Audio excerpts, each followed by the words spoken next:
अस्सलाम वालेकुम, this is Nabeel Raza and you are watching ledger marketing. नाज़रीन, अफोर्डेबिलिटी एक ऐसा मुद्दा है और एक ऐसा पॉइंट है कि जो शायद बहुत सारे लोगों के लिए तो मसला है, लेकिन मखसूस लोग या एक मखसूस तबके के लिए ये कोई भी चीज़ नहीं है। बहुत सारे लोग हमारे यहाँ अफोर्डेबल चीज़ों को तरजीह दे रहे होते हैं, लेकिन बहुत सारे लोग ऐसे भी होते हैं कि जो भारी भरकम इन्वेस्टमेंट कर सकते हैं या फिर कर रहे होते हैं। यही वजह है कि गुज़िश्ता दिनों एक रिपोर्ट शाया हुई कि जिसके अंदर पाकिस्तानी दुबई के अंदर इन्वेस्ट करने वाले ममालिक के शहरियों में से टॉप 10 पर आ चुके हैं। इसका मतलब है कि हमारा मुल्क शायद गरीब है, लेकिन हमारे पाकिस्तानी अभी भी काफ़ी ज़्यादा अमीर हैं। इसके ऊपर ऑलरेडी बहुत सारे क्वेश्चन मार्क्स हैं कि वो शख्सियात कौन हैं, और ऑब्वियसली उनको डिस्कस करना हम यहाँ पर मुनासिब नहीं समझेंगे, लेकिन स्टिल अगर कोई पाकिस्तानी दुबई जैसे महंगे खित्ते में जाकर इन्वेस्टमेंट कर सकता है और आप टॉप 10 पर वहाँ पर आ सकते हैं, तो इसका मतलब है कि पैसा तो मौजूद है। लेकिन पैसे को यूटिलाइज़ करने के लिए हमें दो चीज़ें चाहिए होती हैं, एक सिक्योरिटी और दूसरा रिटर्न।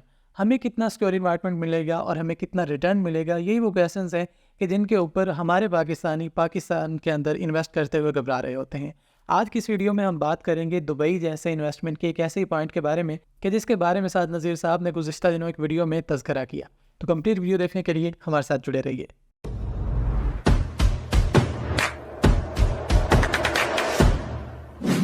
नाज़रीन, जैसा कि मैंने वीडियो के आगाज़ में कहा कि पाकिस्तानी कितने ज़्यादा अमीर हैं, उसकी मिसाल हमारे सामने है कि दुबई में इन्वेस्ट अगर एक बंदा कर रहा है, अगर आप दरहम में या फिर डॉलर्स में इन्वेस्ट कर रहे हैं या रियाल में इन्वेस्ट कर रहे हैं, तो इसका मतलब है पाकिस्तानी पैसा तो आपके पास वाफिर मिक़दार में होगा। लेकिन आपका या किसी भी पाकिस्तानी का सबसे बड़ा मसला होता है, वो सिर्फ़ और सिर्फ ये होता है कि सबसे पहले तो अगर वो पाकिस्तान में इन्वेस्ट करेगा तो उसको इदारे तंग करेंगे। उसके बाद अगर वो कहीं पर इन्वेस्ट कर भी बैठा होगा तो वहाँ पर डेवलपर उसको धोखा दे जाएगा। लेकिन हम चाहते हैं कि हम ऐसे प्रोजेक्ट्स को डिलीवर करें, हम ऐसे प्रोजेक्ट्स को मार्केट करें कि जो आपकी इन्वेस्टमेंट को भी सिक्योर बनाएं और आपके रिटर्न को भी मेक श्योर करें। यही वजह है कि रियल एस्टेट की मार्केट में बहुत सारे प्रोजेक्ट्स होने के बावजूद लग्जरियस मार्केटिंग गिने चुने प्रोजेक्ट्स पर इत्तफाक कर रहा होता है, बहुत सारे प्रोजेक्ट्स को माजरत कर रहा होता है, क्योंकि हम नहीं चाहते कि आपकी सरमायाकारी डूबे या फिर आप किसी भी मुश्किल का शिकार हों। तो नाज़रीन, मुद्दे पे बात करते हैं, और मुद्दा कुछ इस तरह से है कि साद नज़ीर साहब ने गुज़िश्ता दिनों एक वीडियो जारी की और वीडियो पैगाम के अंदर उन्होंने बताया कि किस तरीके से ब्लू वर्ल्ड सिटी गुज़िश्ता बरसों में अपने ऊपर काम करता रहा है और आइंदा दिनों में या आइंदा बरसों में किस तरीके से ब्लू वर्ल्ड सिटी अपने आप को ग्रूम करने जा रहा है, मैक्सिमाइज़ करने जा रहा है और डेवलप करने जा रहा है। उन्होंने उस वीडियो के अंदर जो बातें की, ऑब्वियसली वो एक 10-12 मिनट की वीडियो थी और हमने अपने तमाम सोशल मीडिया प्लेटफॉर्म्स के ऊपर उसको अपलोड भी किया। लेकिन अगर सीधा बातों का जिक्र किया जाए तो मुख्तसरन कुछ इस तरह से होगा कि बुर्जुल अरब का जो रेप्लिका बनने जा रहा है उसके सामने आपको एक डांसिंग फाउंटेन मिलेगी, और ये डांसिंग फाउंटेन दुबई के डाउनटाउन में मौजूद डांसिंग फाउंटेन से मिलती जुलती होगी। इसके अलावा वाटर थीम पार्क की बात की गई कि किस तरीके से वाटर थीम पार्क के पास के area blue world city acquire करने में कामयाब हुआ है। एक प्रोजेक्ट जो ऑलरेडी वहाँ पर मौजूद था, उससे लैंड एक्सचेंज की गई ब्लू वर्ल्ड सिटी इंतजामिया की जानिब से, तो अब ब्लू वर्ल्ड सिटी के पास वो लैंड भी मौजूद है। इसलिए ब्लू वर्ल्ड सिटी चाह रहा है कि एक तो अपने मॉल के एरिया को मैक्सिमाइज़ करें, इसके अलावा वहाँ पर एक 5 स्टार होटल भी आने जा रहा है, वहाँ पर होटल प्लस अपार्टमेंट की भी एक बिल्डिंग आने जा रही है। इसके अलावा भी वहाँ पर आपको हाई राइज कमर्शियल बिल्डिंग्स मिलेंगी। इसके अलावा अगर बात की जाए बुर्जुल अरब के रेप्लिका के ऑपोजिट साइड पे,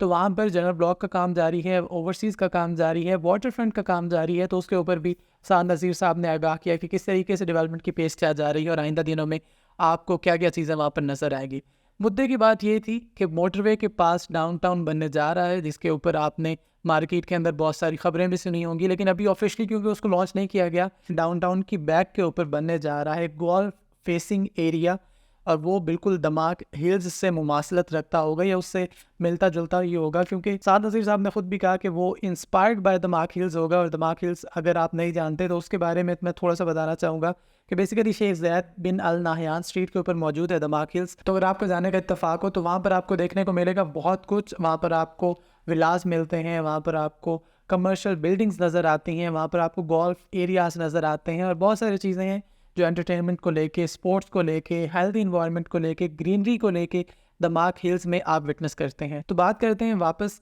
ब्लू वर्ल्ड सिटी के दमाक हिल्स से इंस्पायर्ड बाय प्रोजेक्ट के बारे में। अभी तक ऑल्दो ये विजन है, ये सोच है, ये पेपर्स के ऊपर मौजूद है, लेकिन इसके बारे में 2-4 चीज़ें मैं क्लियर करना चाहूँगा। फर्स्ट ऑफ ऑल तो वो सारे लोग जो ये सोचते हैं कि चक्री पर आबादी आने में बहुत ज़्यादा टाइम है, तो उनको एक दफ़ा जब दमाक हिल विज़िट करने का इत्तफाक हो जाएगा तो वो समझ सकेंगे कि अगर दुबई के मेन हब यानी डाउनटाउन से اتنا زیادہ دور ایک ایریا ڈیولپ ہو سکتا ہے اور اس نوعیت کا ڈیولپ ہو سکتا ہے اور وہ سارے کا سارا سولڈ آؤٹ ہے اور وہاں پر لوگ رہائش پذیر ہیں، تو آبویسلی بلو ورلڈ سٹی یا چکری کے اوپر موجود کوئی بھی پروجیکٹ اگر وہ ڈیولپ ہو جاتا ہے اور اگر وہ ڈلیور ہو جاتا ہے تو سارے لوگ وہاں پر آپ کو رہائش پذیر بھی نظر آئیں گے اور وہ آپ کو ترقی کرتا ہوا بھی خطہ نظر آئے گا۔ اس کے علاوہ دوسری بات ڈویبلٹی کی ہے کہ اگر ریت کے اندر یہ ساری چیزیں پاسبل ہیں اور ریت کے اندر دماغ اتنا بڑا پروجیکٹ کھڑا کر سکتا ہے، تو آبویسلی چکری جیسی زمین کے جو زرخیز زمین ہے اور جہاں پر آپ آسانی سے گراؤنڈ لیولنگ کے بعد یا زمین کو لیول کرنے کے بعد وہاں پر اپنا پروجیکٹ ڈلیور کر سکتے ہیں، تو ڈویبل تو ہے۔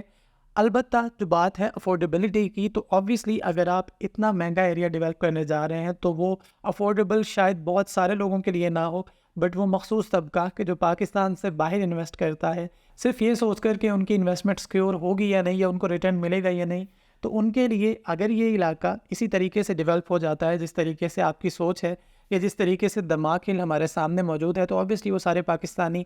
پاکستان کے اندر بھی انویسٹ کریں گے اور ہم اپنے ملک کو ایک دفعہ پھر سے بام عروج تک پہنچا سکیں گے۔ اپنا اور اپنے ارد گرد کے لوگوں کا بہت سارا خیال رکھیے۔ یہ ساری چیزیں پاسبل ہیں اگر ہم نیک نیتی سے کام کریں، اگر ہمارے ادارے تھوڑا سا مارجن دیں اور اگر ہمارے ڈیولپر اور ہمارے پروجیکٹ کے مالکان ایمانداری کے ساتھ اپنے وعدوں اور اپنے دعووں کو پورا کرنے کی ٹھان لیں۔ اس کے علاوہ بلو ورلڈ سٹی اپنے پروجیکٹ کے اندر مسجد الاقصیٰ کا ریپلیکا بھی بنانے جا رہا ہے کہ جس کا پیورلی مقصد فلسطین کے مسلمانوں کے ساتھ اظہار یکجہتی بھی ہوگا۔ آبویسلی فلسطین کے مسلمانوں کا دکھ نہ تو ہمیں بولنا چاہیے، نہ ہی اس پر خاموشی اختیار کرنی چاہیے۔ جس کے بس میں جتنا ہے مالی امداد اپنی جگہ پر، سوشل میڈیا پلیٹ فارمز کے اوپر آواز اٹھانا اپنی جگہ پر، تو تمام فرنٹس کے اوپر آپ کوشش کرتے رہیں کہ جتنا آپ کی استطاعت ہے، جتنی آپ کی قوت ہے، جتنی آپ کی سکت ہے، اس کو سامنے رکھتے ہوئے اس کے عین مطابق آپ فلسطینی بھائیوں کے لیے دعا بھی کرتے رہیں اور ان کی امداد بھی کرتے رہیں اور ان کے لیے آواز بھی اٹھاتے رہیں۔ ہمارے تمام سوشل میڈیا پلیٹ فارمز کے اوپر ہمارے ساتھ جڑے رہیے، یوٹیوب چینل کو سبسکرائب کیجیے، فیس بک،